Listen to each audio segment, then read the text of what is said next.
So we're talking really basic stuff. I have had family members who had to go around from bank to bank asking if there were any accounts there because they didn't know where the bank accounts were. You are looking at making somebody's life potentially really, really hard. After a certain while, usually the unclaimed property for each state will catch something, but that's like 2 years. That's not like tomorrow. So you can make somebody spend a lot of time and potentially a lot of money to get into things that they didn't need to. And you can leave them at literal zero where they don't know where the money is, they don't know what the bills are, and you run the risk of late fees, of repossession, foreclosure of a house, for example, if they don't at least know who they're talking to.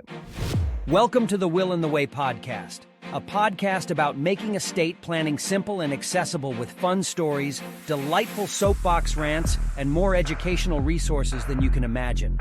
Each week, we deliver the best insights and practical advice on wills, trusts, and how to protect what's important to you.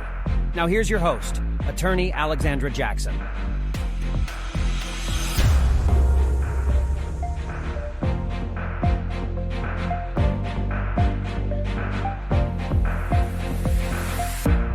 Welcome to A Will and a Way. I am Alexandra Jackson. I'm an estate planning attorney in Maine. I'm also licensed in New Hampshire and Massachusetts, but for the purpose of this podcast, I will be speaking predominantly from a Maine perspective. What are some of the things that a new client must know first? So the biggest thing that I always tell people is it is really important to have a document that lists all of your day-to-day information if somebody has to step into your shoes in an emergency. That could mean you're dead, but more likely it means you're in an accident, you're in the hospital, and your financial power of attorney has to step in and start doing things for you. That's a lot easier if they know things like, do you have a mortgage payment or a rent payment? When is it due? How do you send it? Basically anything somebody would need to know to run your day-to-day life. So utilities, car, house, that sort of stuff is the most important information. There's other information, of course, that would be great to give them. You know, they do need to know where your bank accounts are if they're going to be writing checks for you or making other payments, who are your credit card companies. All of those sorts of things that you do and don't even think about is the sort of stuff that you need to put organized somewhere for the people who love you and are going to take care of you. The other thing to think about is digital assets. So I say that sounds like it's something fancy that you own. It's not. That's like your email. But if you have online accounts, you know, I don't get any paper bills. If I drop dead tomorrow or I'm in a car crash, nobody is going to see a paper bill. They're going to have to go into my email because I'm going to get emails. So the email accounts and the online accounts associated with any of those ordinary day-to-day expenses and payments. Do you have auto pay on, for example? Is it going to go on a specific credit card? Any of that information that you can collect is great. Ideally, you're super organized and you have everything. You know, you've got a list of everything you own and it's all organized in some sort of spreadsheet and it's beautiful. Real life happens and most people I know are not that organized, although I see occasionally some, which is really lovely. Anyway, but it is important to at least get together the necessities. And when you're thinking about online accounts, also think about, like I said, email, but also what email are the accounts attached to? If somebody has to do a password reset or a verification code, they need to have the attached email. That may also include your phone login information. I know a lot of people get text for the two-step identification verification stuff that a lot of companies are doing. So it's important to think about, okay, what do I need? And a lot of folks use the fingerprint or face recognition stuff. You need to have also a passcode if somebody else wants to get into that, unless you want them to bring it into the hospital and stick it on your hand. I don't recommend that. Not a good time. So those are the sorts of things that you ordinarily need to think about. The other thing to consider is that this is not a set it and forget it sort of thing. You need to check on it, basically. I'd say maybe once a week, ideally. Realistically, you're going to get to it more like once a month. But if you just kind of keep looking, oh, did I change that password? Oh, do I not have that account anymore? Oh, that's paid off maybe, you know, no more car payments. Just enough that you can keep it current for somebody without stressing yourself out because you've already got a lot of other things going on. What are some of the pitfalls of disorganization? So the biggest one I've heard of is a colleague of mine had a client who the gentleman died and the wife didn't know anything to the point where she couldn't get into the computer that had all of the information because she didn't know the login information for the computer. So we're talking really basic stuff. I have had family members who had to go around from bank to bank asking if there were any accounts there because they didn't know where the bank accounts were. You are looking at making somebody's life potentially really, really hard. After after a certain while, usually the unclaimed property for each state will catch something, but that's like 2 years. That's not like tomorrow. So you can make somebody spend a lot of time and potentially a lot of money to get into things that they didn't need to. And you can leave them at literal zero where they don't know where the money is, they don't know what the bills are, and you run the risk of late fees, of repossession, foreclosure of a house, for example, if they don't at least know who they're talking to. What is your recommendation as far as organization hygiene? I think every week is generally ideal. I think every month is certainly sufficient for most people, unless you change your passwords a lot more often than I do, which, if you do, that's really secure, so good for you, but definitely be updating it more often if you are a person who changes things about your life more often. But for the most part, our bank account information, our utility providers, just don't change that often. But once a month will at least remind you to keep looking at it. If you're looking at it once a year, that's probably not often enough. What is your recommendation as far as organizing physical documents? I generally recommend, for storage of estate planning documents, some sort of, not technically fireproof, as some of my colleagues will remind me, but fire retardant, secure, safe deposit box, like in your house. Normally recommend that people put their list of passwords and financials in with those documents. So with your will, your power of attorney, and that sort of thing. For everything else, if you have like a fireproof cabinet, filing cabinet, I would probably put things in there. I generally do pretty broad categories for my own stuff, which is like finances or 401k or health documents, government IDs, something broad enough that you know what's in it, but that there's not a folder for every individual document. Ideally, you want these to be chronological or otherwise organized. So if you have something that's just called finances, I'd have all of your statements for a particular thing together in some sort of chronological order. It can be oldest first, most recent first, anything that somebody could sort through it and not feel like they want to set themselves and the papers on fire, basically, is a good idea. What do you say to folks who thinks that all this is overkill? I tell them they don't love their family.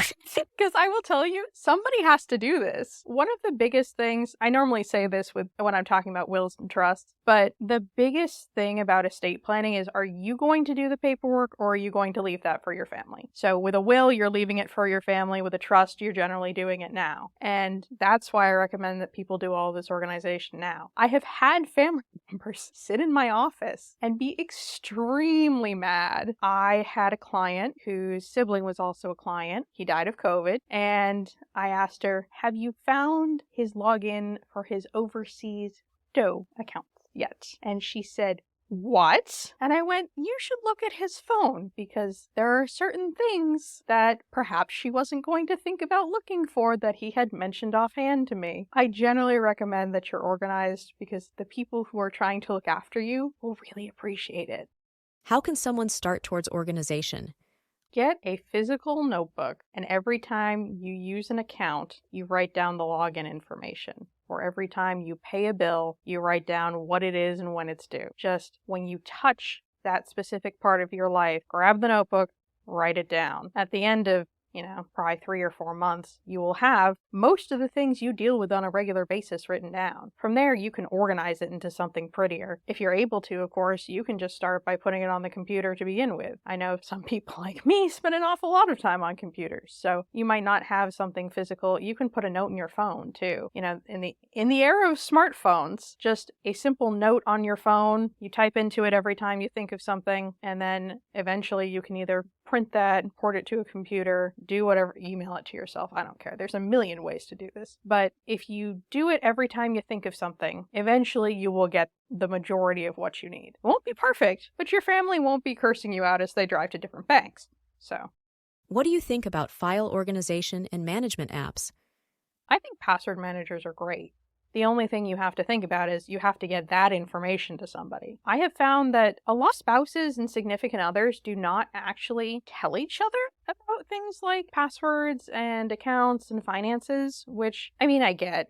Divorce rate's like 50%, right? But it's important to remember that someday they could need that, so they should at least know where to look. For The login information for the password manager, I just put that in the fireproof, safe or whatever with the documents. A tidbit on organization. I am a huge convert, as they call them with the K, of KonMari. I have found her books to be absolutely invaluable, and they have really helped me getting organized. May not work for you. I recommend having a look. For beginners in their estate planning journey, what does it mean to be decisive?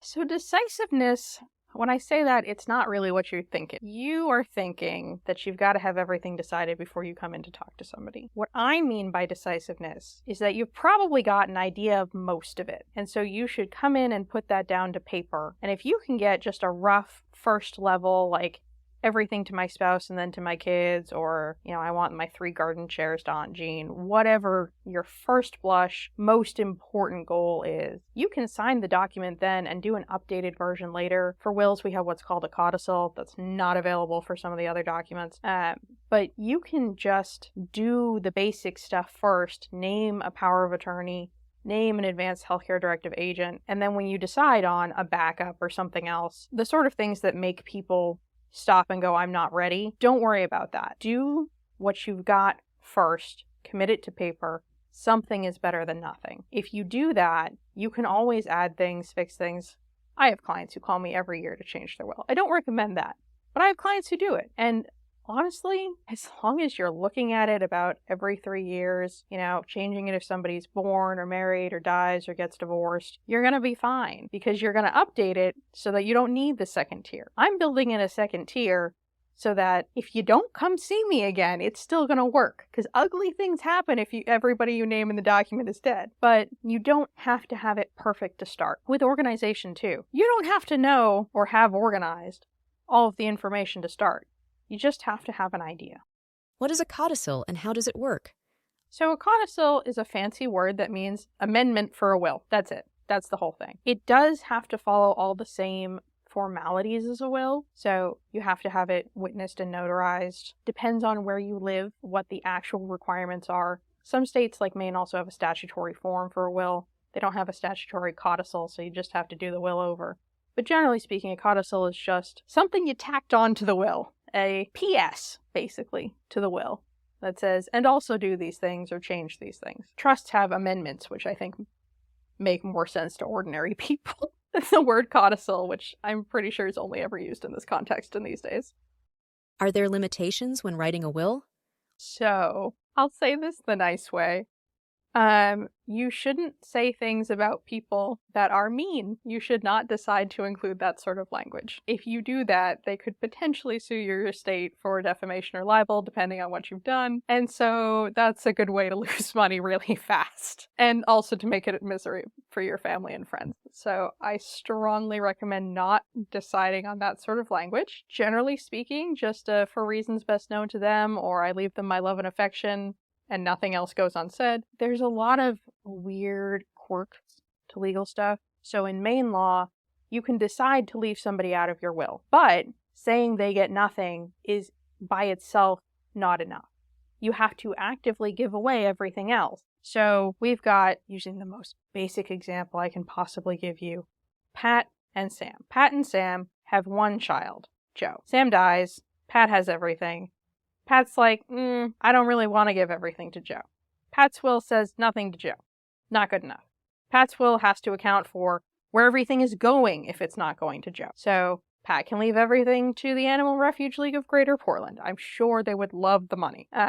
Great organization, by the way, completely separate topic. But you have to affirmatively and completely give away everything for somebody to get nothing. Saying that they're getting nothing or you're only leaving them the love and affection is to show that you understood what you were doing and you have deliberately made that choice. That is one of the things that you have to do as part of a will, is to indicate that you understand what's going on, what you've got, and who would normally get your stuff. If Pat's will just says nothing to Joe, Joe is actually going to get everything because he is the intestate heir under Maine law. That is the other thing that you can't decide. Intestacy statutes are state by state. Intestate means having no will. An intestacy statute dictate what happens if any part of your will fails, or if you have no will, what happens to your things. You don't get to decide who your heirs are by law.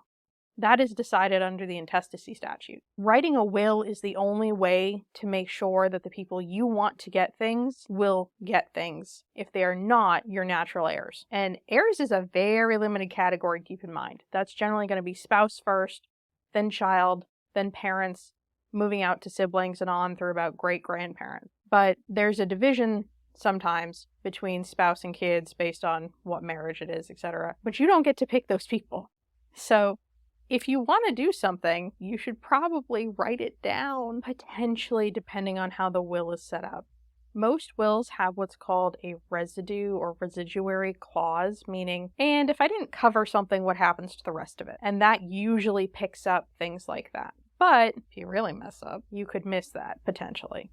What are some of the most unusual wills you have ever encountered? I'd say the most unusual ones aren't normally in wills, actually. People are kind of boring about their wills. I will say that. It's normally just, I'm leaving these items to specific people. People don't really get fancy in their wills anymore. Probably in part because of the defamation libel suits, but that's a different story. The most interesting ones I see are actually in advanced healthcare directives. So I had a lady recently who would like her ashes put into space to orbit, which I think is lovely. I get a lot of people who want to be put into the ocean after cremation. I get a lot of folks who want to be trees. It's very popular these days. I would like to be made into a gemstone as far as ashes go and made into jewelry. That's my personal take on it. I think those are probably the most interesting ones that I've seen. Thanks for joining us this week on the Will and the Way podcast. Make sure to visit our website, JacksonEstatePlanning.com/podcast, where you can subscribe to the show in iTunes, Spotify, or via RSS so you'll never miss a show. Be sure to tune in next week for our next episode.